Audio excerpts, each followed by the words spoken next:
Gary has one more thing. Does anybody know what instrument this is that Dan's playing? Is that a mandolin? It is not a mandolin. You want me to explain it, Gary? Okay, I will explain it, although it is actually, it's Gary's instrument. He bought it, but he's letting me play it. I have to pay him every time I play it. It's called a griffin, G-R-Y-P-H-O-N. And if you're familiar with that word or that name, it refers to a mythological animal that I think was part lion and part something else. It's two things. And that's why this instrument is called that, because it's a combination of what sounds like a mandolin, but also a 12-string guitar, because it does have 12 strings. And anyway, with me, with developing arthritis in my fingers and these small frets, it's a challenge. But I do like to play it. Okay, we're going to get going here with the music. And what we're going to do, and Gary kind of indicated, and the other thing too is that our new CD is called A Nebraska Tapestry, because it has a lot of different stories about different aspects of Nebraska and Plains history. In general. That other one over there is called All Original, All Nebraskan. So if you're interested afterwards, they will be for sale. They're 1 for $10, 2 for $35. Usually I save that till the end to see if anybody's still awake, you know. But anyway, but they're much like what we're doing in the program. They're historical songs and also narratives with them. But the first song we're going to play is a historical folk song. And it's what I call a survival humor song. It's a homesteading song, and some of you who were here earlier heard us warming up with it. It's called Starving to Death on a Government Claim. And it has to do with that, Homestead Act phenomenon that populated so many states, like Nebraska, Kansas, South Dakota, North Dakota, so on and so forth.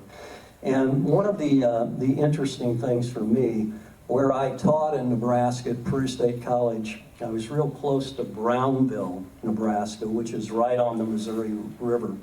And that's where the first Homestead Act claim was taken out right after midnight on January 1st, 1863, by a guy named Daniel Freeman. And because of that, Homestead National Historical Park is in Nebraska, near Beatrice, Nebraska. And it may be that some of you are descendants of homesteaders, because what the Homestead Historical Park has found out is that there are probably 93 million living descendants of homesteaders, spread across the world. So as we play this song about homesteading, think about that life, what it might have been like, in the 1860s, 70s, 80s, those kinds of things. And also listen to see if you can figure out what the tune of this song is, what the melody is, because it's a song that I think probably a melody all of you have heard at one time or another.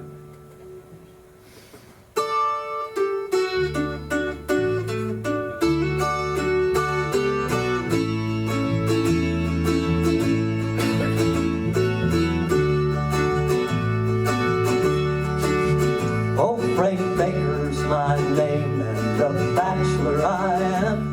I'm keeping no match on an elegant plan. You'll find me out here in the county of Lane, a-starving to death on a government claim. Oh, my house is constructed of natural soil. The walls are erected according to Hoyle. The roof has no pitch, but it's level and plain, and I never get wet till it happens to rain.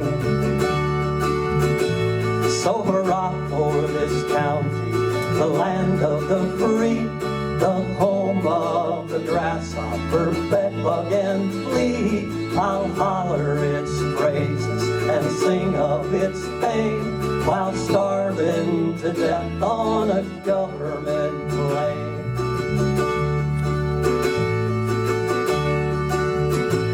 How happy I feel when I crawl into bed and a rattlesnake rattles a tune at my head, and the gay little centipede, void of all fear, crawls over my neck and down into my ear. And the little bed bugs, so cheerful and bright, they keep me a-laughing 2/3 of the night. And the gay little flea with sharp tacks in its toes plays "Why Don't You Catch Me" all over my nose. So hurrah for this county, hurrah for the West, where farmers and laborers are ever at rest, for they've nothing to do but sweetly remain and starve like a man on a government plane.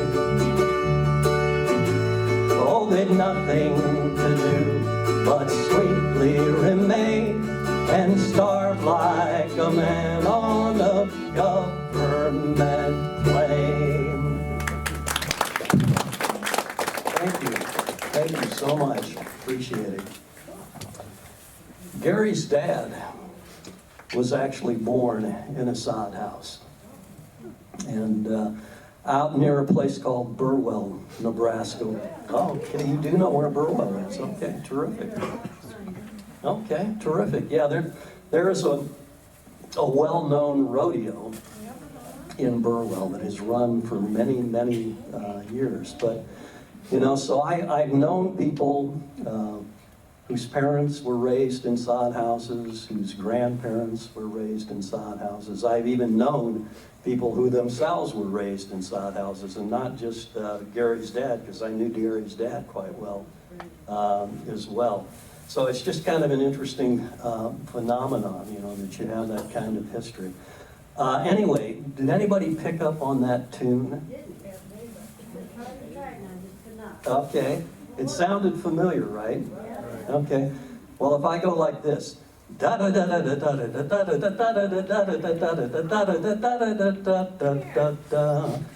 the tune right there. Yeah. Washerwoman. Yeah, very good. Some people call it the Irish washerwoman.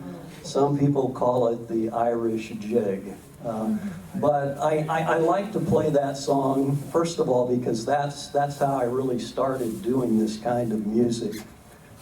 For Humanities Nebraska over 25 years ago, I started doing programs for them, and I was doing historic folk songs like that one. There's another one called The Little Old Sod Shanty on the Claim, and I was doing Overland Trail songs like Sweet Betsy from Pike, and I really liked doing those, but after a while, I wanted to tell other stories about Nebraska and the Plains, so I started writing my own songs.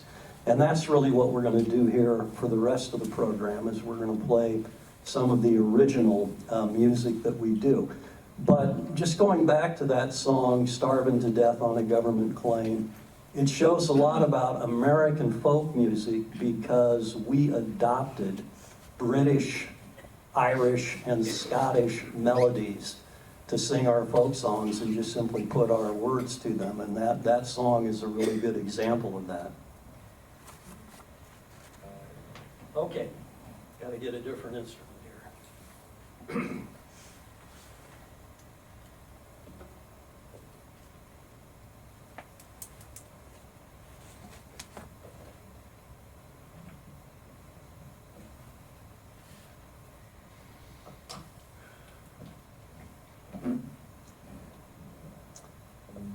Okay, this song is going to kind of continue in that homesteading vein, but to me it's a song about one of the really, really interesting homesteaders in Nebraska. And his name was Robert Ball Anderson. And I say he's really interesting to me because he was very much in the minority in Nebraska homesteaders, because he was an African American. In fact, he was born a slave in Kentucky in 1846. He first came to Nebraska in the 1870s. What had happened is he had escaped in 1863 and joined the Union Army. And because he had served in the Union Army, he had preference through the Homestead Act, and he got some land kind of in eastern Nebraska. But those were very tough years, bank failures, lots of tough things going on, and his homestead failed. But he was determined to have his own land, and so he came back and got a claim clear out in northwest Nebraska, almost by the Wyoming border. And he came to have more than 2,000 acres in the late part of the 19th century. And to be able to do that, because he had to leverage his original homestead to get bank loans to do that. And because he was African American, there was prejudice against him. You know, they were, well, we don't know if we want to loan you money. But he was determined, he was a good businessman, and he just kept on doing what he wanted to do. And he came to have that largest holding of any former slave in Nebraska. But another interesting part of his story, because he was so busy trying to do what he wanted to do, he never got married until he was older than I am now. He was 79 when he first got married, okay? And his wife was 21. Okay, believe it or not, 21. And the interesting thing is, because of that, she became the second longest surviving widow of a Civil War veteran. And do you have any idea what year she may have died in? Anybody want to take a guess? I mean, this just flabbergasts me, but because she was only 21 when she got married, it wasn't until 1998 that she died, if you can believe that, a widow of a Civil War veteran. But anyway, I wanted to write a song about Robert Ball Anderson because I so admired what he did. And the song is called Coming Up.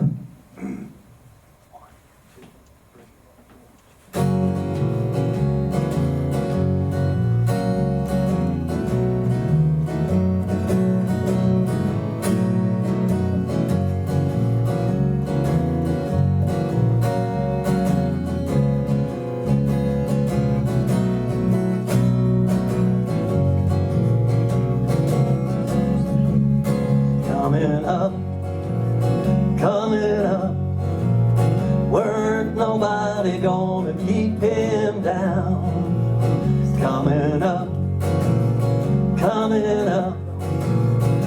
weren't nothing gonna keep him down.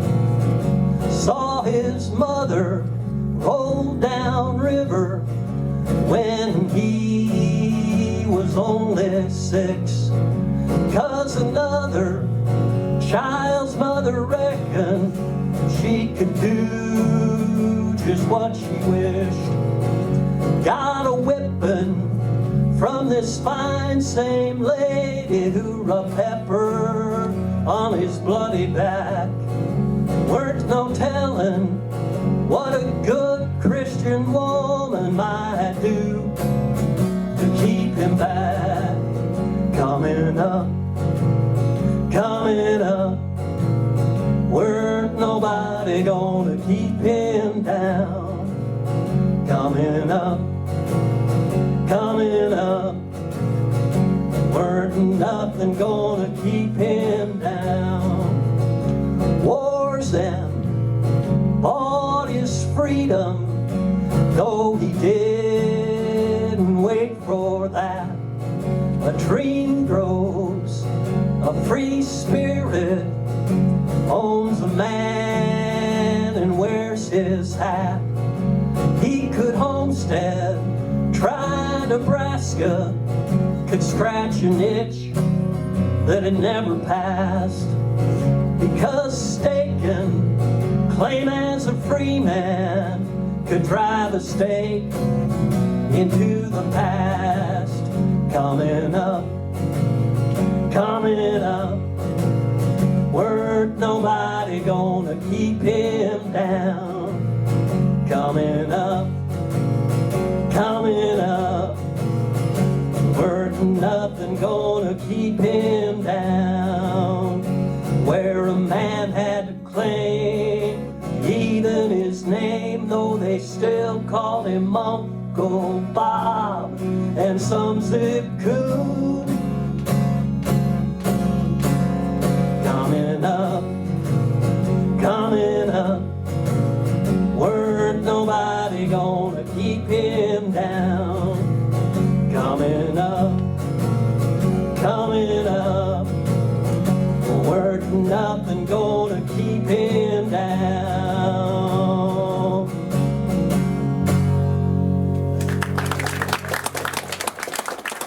Thank you very much. Thank you.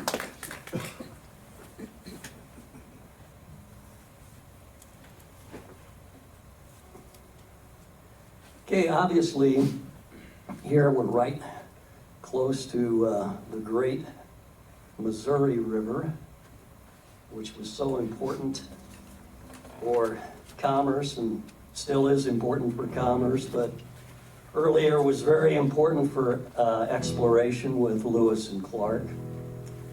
But, you know, it's the primary river for Nebraska as well, but I already mentioned the Platte, and the Platte was important for exploration, and not so much commerce, but definitely for exploration in its early years. But it continues to be important today in lots of ways. And we're going to sing a song about that, which is a song about Nebraska's sandhill crane migration. And has anybody, I'll just ask the question, has anybody here seen Nebraska's sandhill crane migration? I see some hands. Did you like that experience? Yeah, I think it's fantastic. I mean, I don't know if everybody here will recognize the name Jane Goodall. Okay, I see people shaking heads, yes. And if you're not familiar with her, she's very well known worldwide for studying the behavior of chimpanzees. I mean, she's a famous naturalist, known across the world. But she comes almost every March to see the migration of the sandhill cranes, and she says it's one of the great wildlife spectacles in North America. And what happens is that every, kind of starting in way late February, kind of up through early April, there are 500,000 sandhill cranes that migrate through Nebraska. And now, because of the way the river is, a lot of them come through kind of a very narrow area between Grand Island, Nebraska and Kearney, Nebraska. They're about 45 miles apart. They both sit right on Interstate 80. But to see these birds out in the fields because they're feeding on corn that fell from the harvest, feeding on other things, fattening up to fly farther north. Some of them even go clear to Siberia, but they go up into northern Canada, up into the Yukon, places like that, and then of course, in the fall they migrate back south. But I've had the fortunate experience to go out to the blinds along the Platte River 3 times, and one time I got to stay in the overnight blinds. And so you go out there in late afternoon, and one of the people who works for the Rose Sanctuary, they put you in this, it's called a blind because it has openings that you can see out of, but you're right on the riverbank. But the blind is not much bigger than a tipped over outhouse. It's very small. And I was in there with a colleague of mine. And before we went into the blind, my colleague, he likes to post a lot of things on Facebook. And so he had a picture taken of us out in front of the blind, and then he posted it. And a lot of his Facebook friends are students, our former students now. And so when our students saw this photo Dr. Clemente and I out in front of this blind. You know what they called this event of us being in the blind watching these sandhill cranes? They called it our blind date. And never been able to live that down. You know, when I see that. Anyway, it was fun, and it was just a mystical, magical experience to see them come in as the sun was setting, because they raised such a racket. I mean, it's like being on a jet tarmac with the noise that they create, and they circle and they soar and then they land on the river, and then in the morning they take off again. And the night that we were there, what was really interesting to me too is that they started filling in to the west of us about a quarter of a mile, and there were just thousands of them that came to roost on the river. And they filled in that area, and then they filled in right in front of us, you know, somewhat later, you know, maybe about 20 minutes later. And then they filled in to the east of us, you know, thousands of them in each place. And they didn't start leaving until, I guess about 8 o'clock in the morning. Okay, and the group that came in first, they all took off. You know, they didn't take off all at once, all together, but they took off before any of the ones in front of us took off. And then they started taking off. And then the ones to the east of us took off. And why they did that, I had no idea, but it was just amazing to see. So I wanted to write a song about my love for the sandhill cranes, and it's called Sail Away.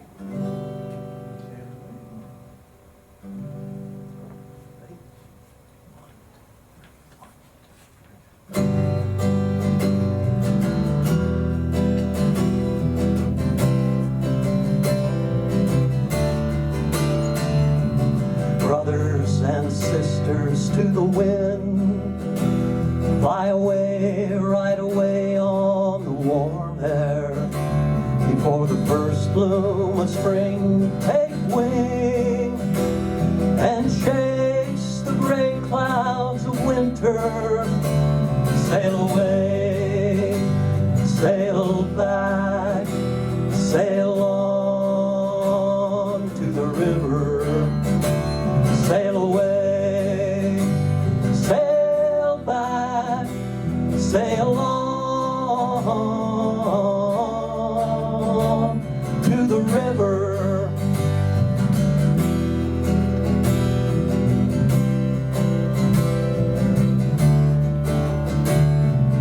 Answering a call all this time, a great chorus wheeling over the water, joined a dance in the circle of life to the song of the great Black River. Sail away, sail back, sail on to the river. Sail away, sail back, sail on to the river.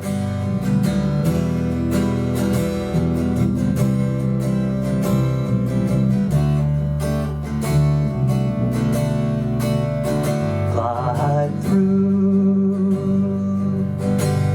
the setting sun, a memory for all time, for a while. Settle home, settle home to the river. Sail away,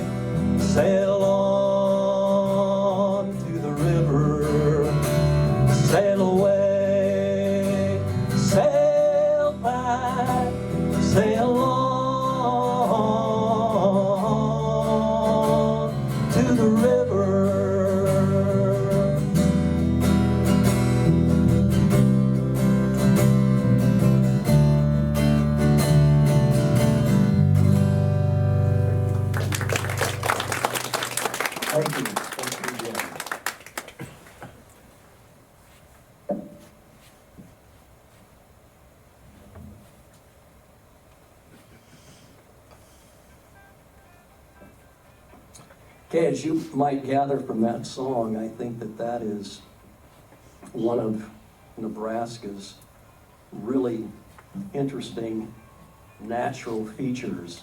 But another thing that I think is one of our state's really interesting natural features is a thing that if you look on a Nebraska road map, you can actually sort of see it even if you don't know what it is. Because if you look on a Nebraska road map, you'll see this huge sandy colored area. And what it is Nebraska's sandhills. And if you had never been to Nebraska's sandhills and you want to go out and get some peace and quiet, I would say go out there, because it's a place that's more than 19,000 square miles. And it covers about, well, it actually covers more than a quarter of the land area of Nebraska. And it is the largest grass stabilized sand dune area in the Western Hemisphere. So in this half of the world, there are other areas like it, but there is no other area bigger than it that is like it.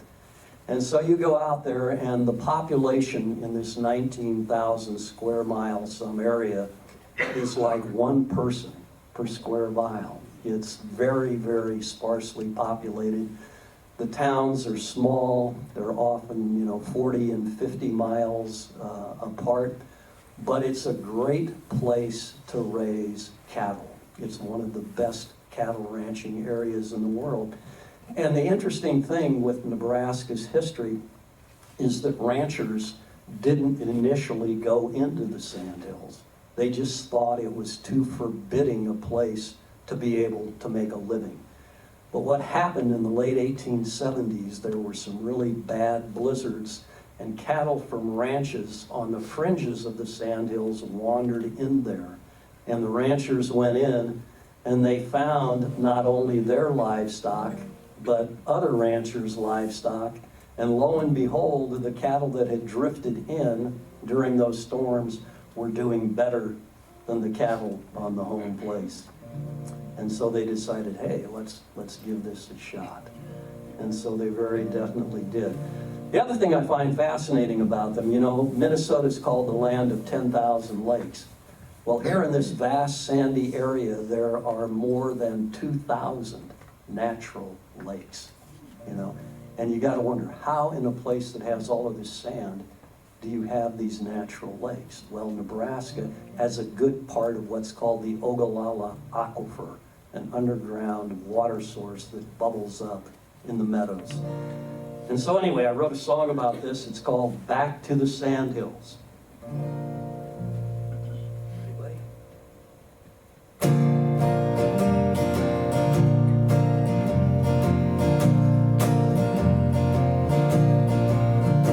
Black Angus on the horizon, a cowman cutting hay. Neighbors, help your Brandon, a way of life from yesterday.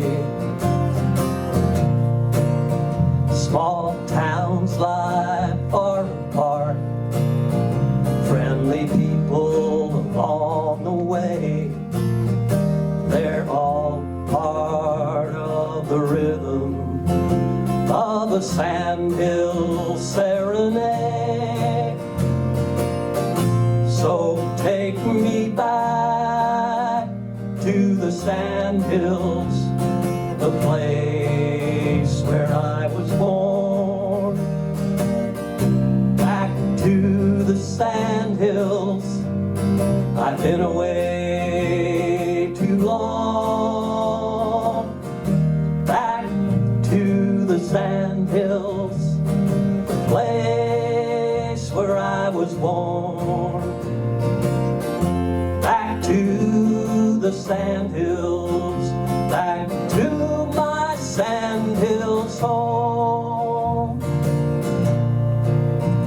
Buffalo have graced these hills, but cattle now are king.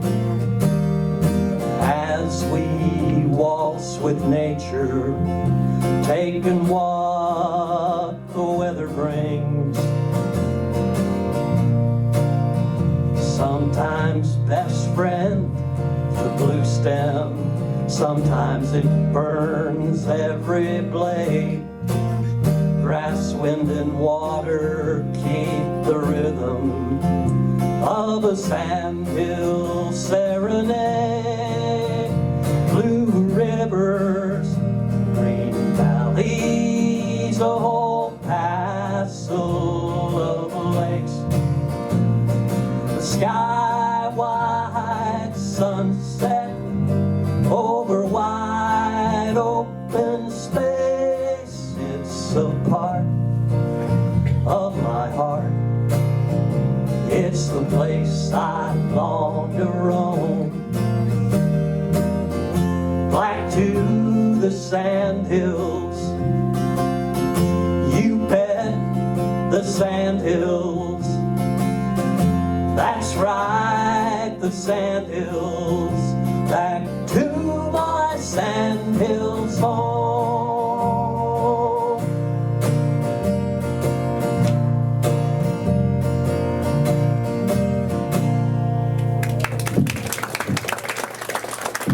Thank you, thank you. Yeah, if you do get a chance, take a drive through the sandhills on a highway called Highway 2 between Broken Bow and Alliance, Nebraska. I'm trying to think, like that's like 250 miles. And the largest town between Broken Bow and Alliance is probably 500 people. You know, so. Are you from up there? Ord is right on the fringe of the sandhills. Yeah. We used to say it was where the west begins and the east peters out, you know, kind of thing.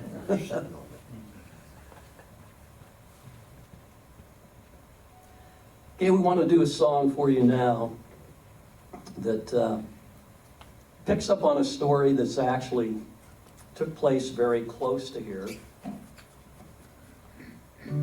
but across the river, because it did take place in Nebraska. But it's a story about a woman named Susan LaFleche Picotte. And I think I heard some people say, yeah, that maybe you've heard of her. And if you haven't heard of her, she is somebody that I think every American should know about. Susan LaFleche Picotte was an Omaha Indian. And, you know, I explained earlier here what Nebraska comes from. You may wonder where the name Omaha comes from, and obviously it does refer to the Omaha Indians who have their reservation kind of right across the river. But the Omahas, like many Native Americans in Nebraska, were not originally from Nebraska. They were pushed out of places farther east.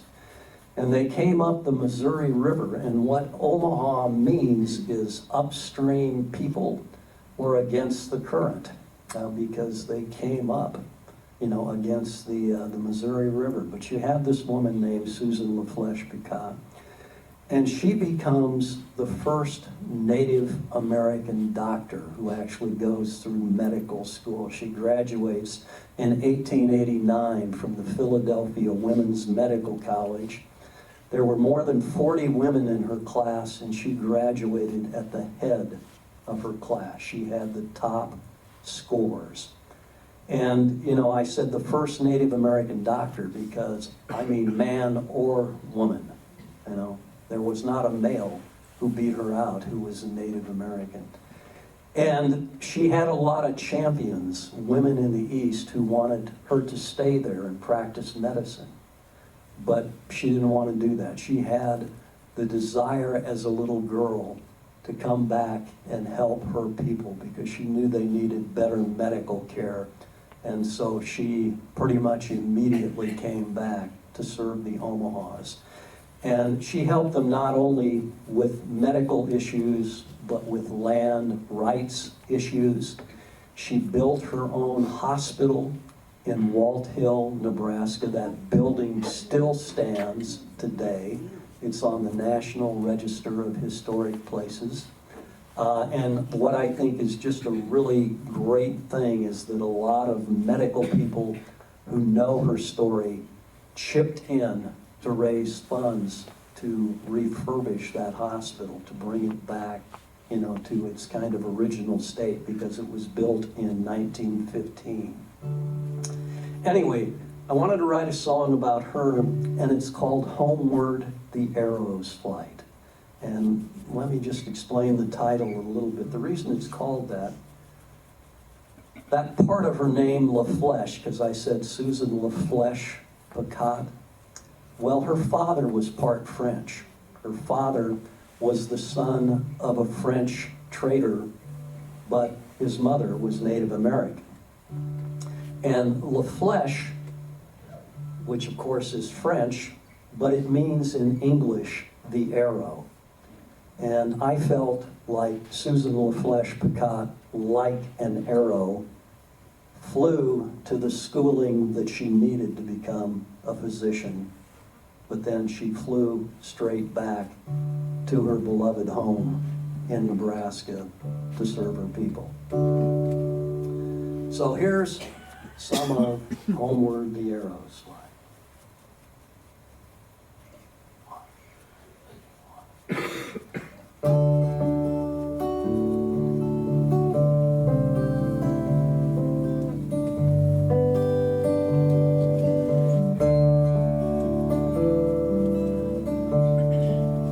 Homeward the arrows fly, first fly far away.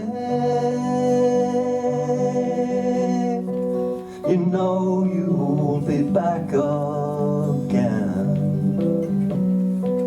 You'll come home to stay.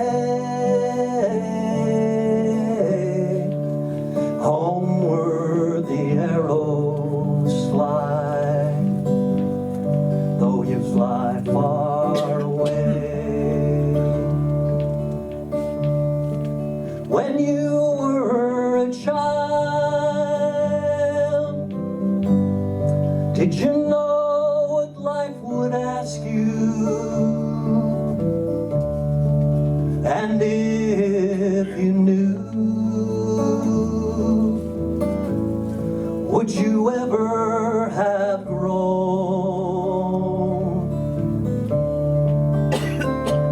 to walk a distant, lonely path on the border of two worlds? Healer, leader, mother, daughter, from a sweet and pretty girl. Home is these hills, home is my people, home is a reason I was put on this earth. So I'll honor my father and thank the Great Spirit for giving me home, this place of my birth. Homeward the arrows fly, homeward the arrows fly, homeward the arrows fly, though I fly so far away.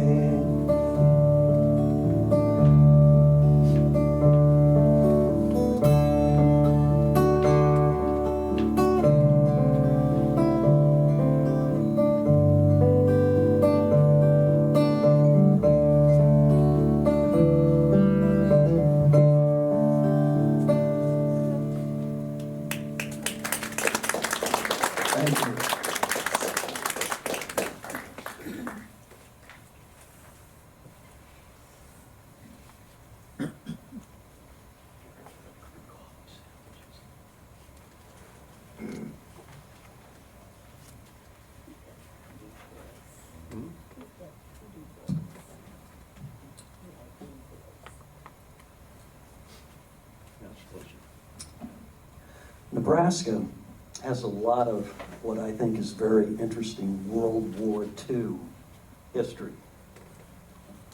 And we're going to play a couple of songs that have to do with that. But when I say interesting connections to World War II, for example, what was called the Higgins boat, because it was named after Andrew Jackson Higgins, who was born in Columbus, Nebraska. It was a landing craft that President Eisenhower, General Eisenhower, said we probably would not have won World War II without the Higgins boat. And, if you've seen, film of the D-Day landing, or you've seen Private Ryan and you've seen those flat-bottom boats that transported, the soldiers onto the shore, that was a Higgins boat, and so a guy that was born in the center of our state, was the fella who invented that particular craft.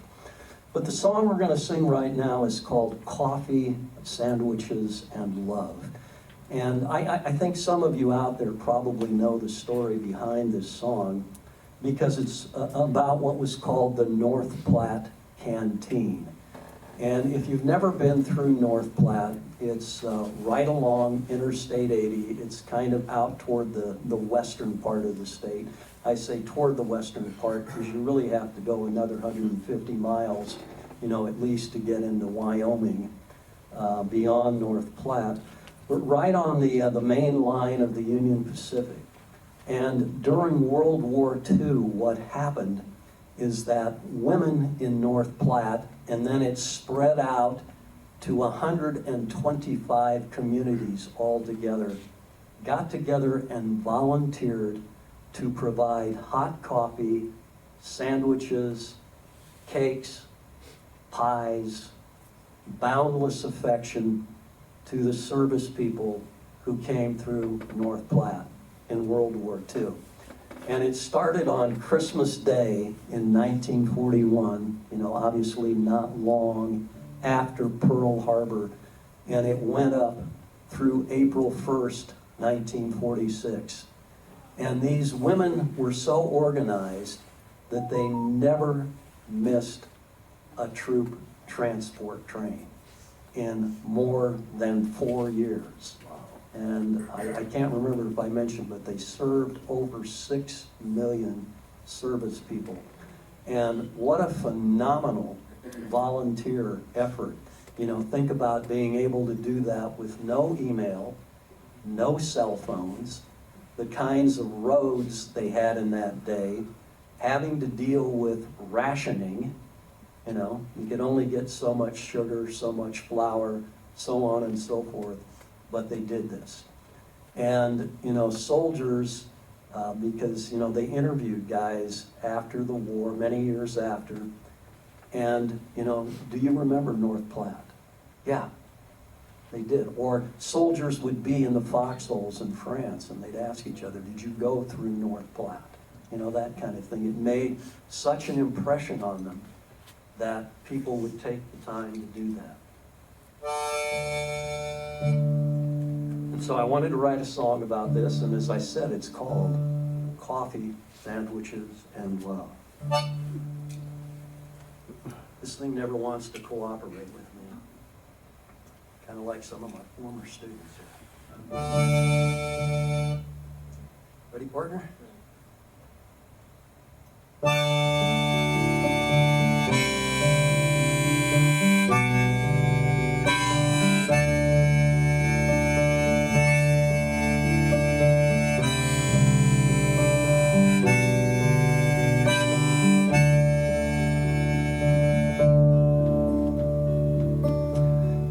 Want a cup of coffee?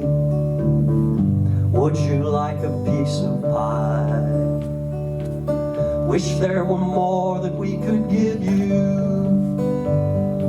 as you're passing bravely by.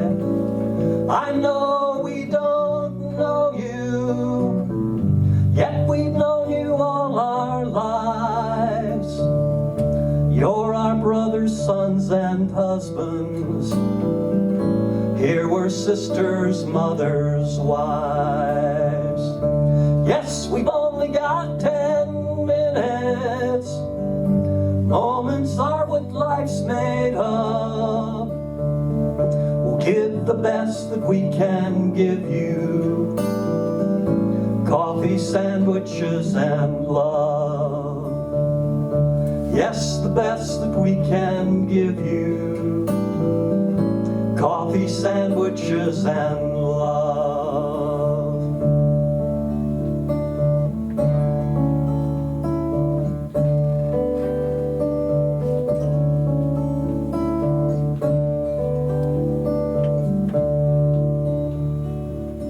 The whistle blows, your train is leaving.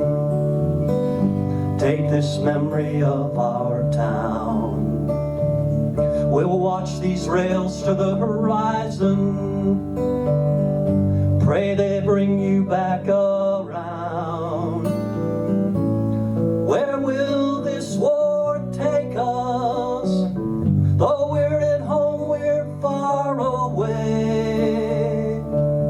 Because our hearts go with you. They'll be with you every day.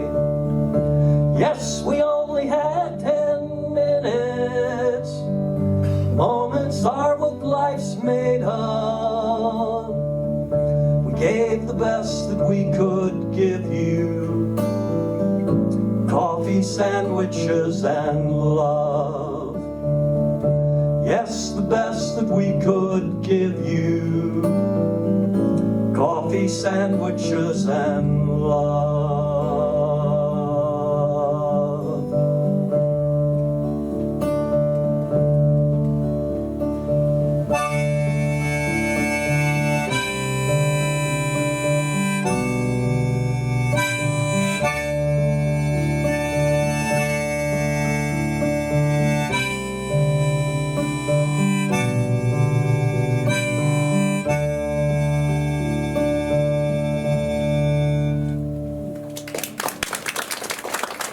Thank you so much.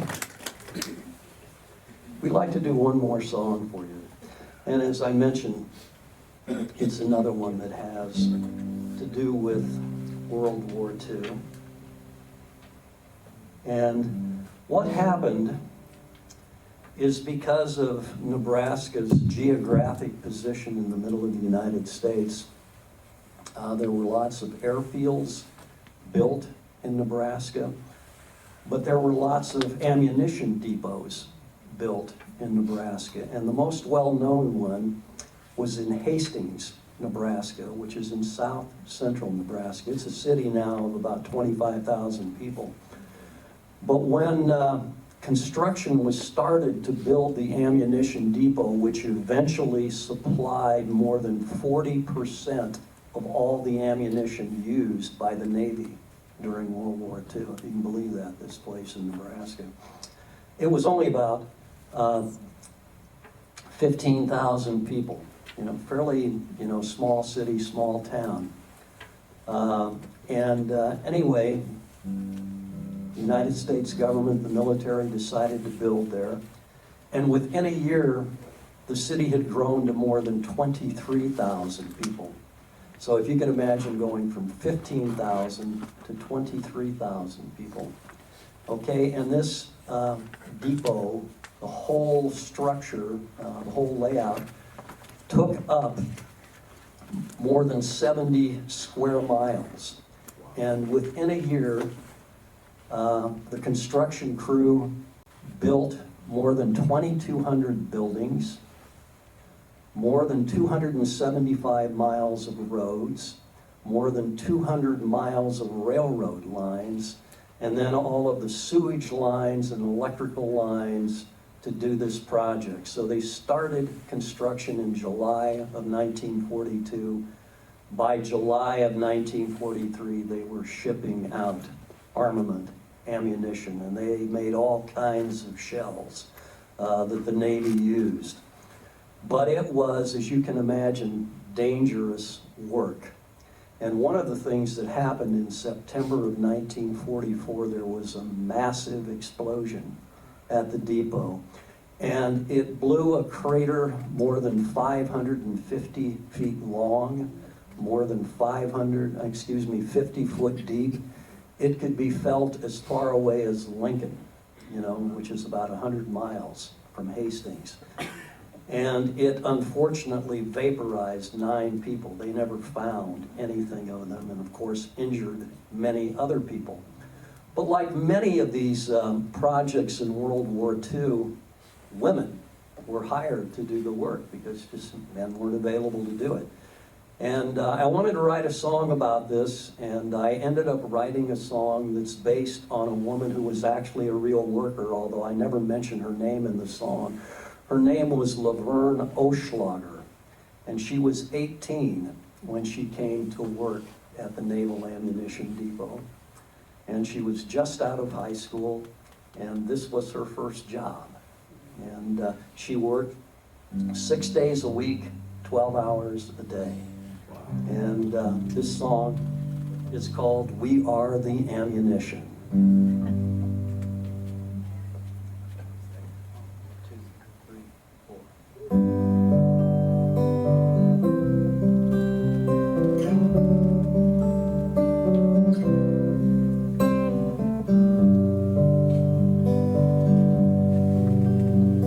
It's time to shove off Laverne. The bus will soon be by. It's nearly 6 a.m. again. No light brightens the sky. I wish that just once it could warm that freezing bus. You wear most every stitch you own, but it hardly seems enough. We are the ammunition to help fight this war.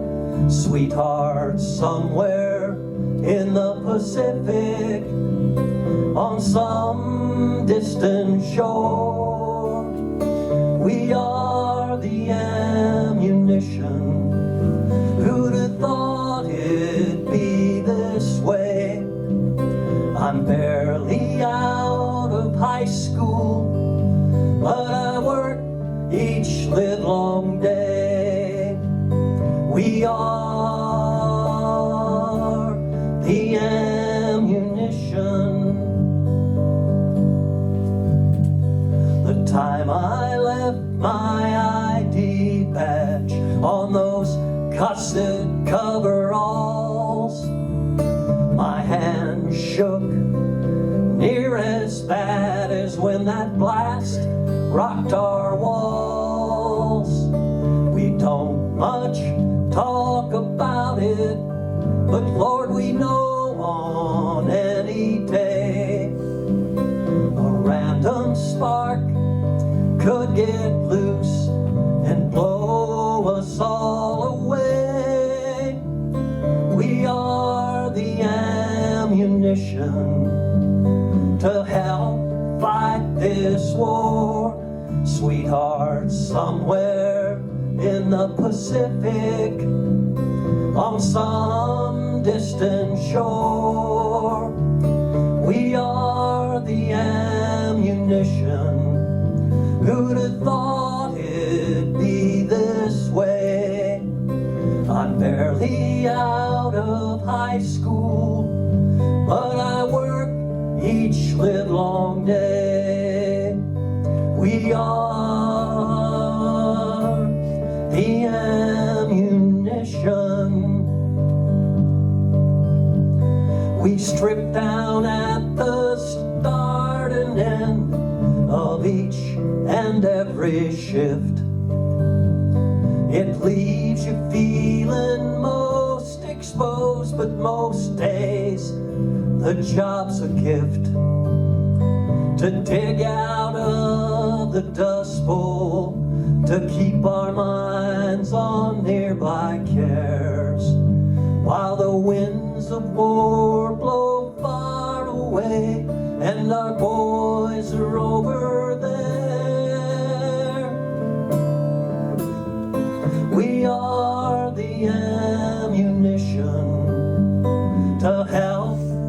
fight this war.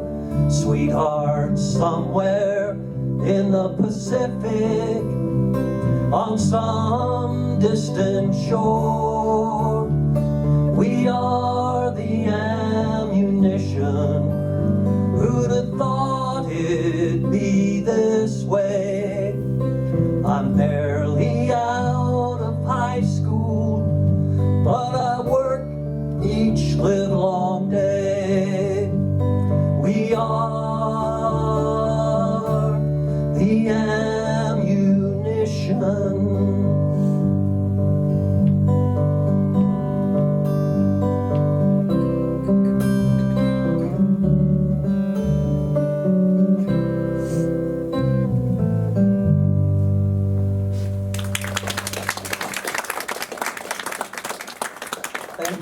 Thank you so much. Thank you.